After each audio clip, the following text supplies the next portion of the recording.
இங்கு தமிழர்களும் இருக்கிறார்கள், தெலுங்கு பேசுகிறவர்கள், கன்னடம் பேசுகிறவர்கள் என்று பல்வேறு மொழிகளை சார்ந்தவர்கள் இருக்கிறார்கள். தமிழுக்கு கொடுக்கின்ற முக்கியத்துவம் அப்படிங்கிறது தமிழர்களுடைய வரிப்பணத்தில் மட்டுமல்ல, இங்க இருக்கக்கூடிய அனைத்து குடிமக்களுடைய வரிப்பணத்திலும் சேர்ந்துதான் நடக்கிறது. அப்போ நாங்கெல்லாம் தெலுங்கு பேசுறவங்க, நாங்க கொடுக்கிற வரிப்பணத்துல நீங்க தமிழுக்கு முக்கியத்துவம் கொடுக்கீங்களான்னு கேட்க முடியாது. மொழிவழி மாநில அமைப்பை ஏற்றுக்கொண்டு விட்டால், மொழிவழி மாநில அமைப்பை ஏற்றுக்கொண்டு விட்டால் தமிழ்நாடு தமிழர் நாடு, மற்றவர்கள் சிறுபான்மையில் தான். சமச்சீர் கல்வியின்படி தமிழ்நாட்டில் எந்த மொழிக்காரர்களாக இருந்தாலும் ஒரு மொழி பாடமாக தமிழை கட்டாயம் கற்றாக வேண்டும். பிரெஞ்சு நாட்டில் பாரிஸ் நகரத்தில் பிரெஞ்சுக்காரர்களை விட பிரெஞ்சுக்காரர் அல்லாதவர்கள் தான் அதிகம். ஆனால் அத்தனை பேருக்கும் பிரெஞ்சு மொழிதான் கல்வி மொழி. நீங்கள் அராபியராக இருக்கலாம், தமிழராக இருக்கலாம், புதுச்சேரிக்காரராக இருக்கலாம், ஈழத்துக்காரராக இருக்கலாம். இது தமிழ்நாடு மொழிவழி மாநிலம் அமைச்சாச்சு. தமிழ்நாடு என்று பெயர் வைப்பதற்காக எங்கள் சங்கரிங்கனார் 78 வயது 76 நாள் பட்டியல் கிடந்து மாண்டிருக்கிறார். தமிழ்நாடு என்று பெயர் சூட்டியதை நாங்கள் பெருமையாக கருதுகிறோம். இந்த தமிழ்நாட்டில் தமிழை படிப்பதை தமிழை படிக்கணும்னு சொல்வது, கட்டாயப்படுத்துவது, சிறுபான்மையினர் அவரவர் மொழியை கற்பதற்கு சமச்சீர் கல்வியிலே இடம் இருக்கு. எல்லையோரத்தில் ஒசூர்ல கத்துக்கலாம், பாலக்காட்டுல கத்துக்கலாம், ஒரு தடையும் இல்ல.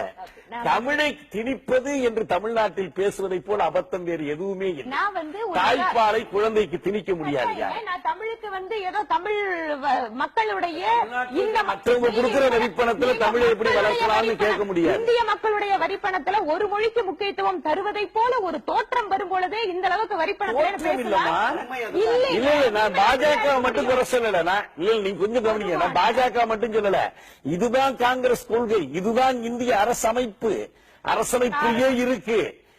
ஏன்னா இருக்கிற அத்தனை மொழிகளிலும் இந்தியை மட்டும் எப்படி ஆட்சி மொழி ஆக்கினீர்கள்? நான் திருப்பியும் சொல்றது அதுதான், ஹிந்தி மொழியை கட்டாயமாக படித்தவர்கள் மட்டும்தான் அந்த நீங்க தேர்வுல தேர்ச்சி பெற முடியும் அல்லது நீங்கள் பட்டம் பெற முடியும்னு மத்திய அரசாங்கம் எங்கேயும் சொல்லல.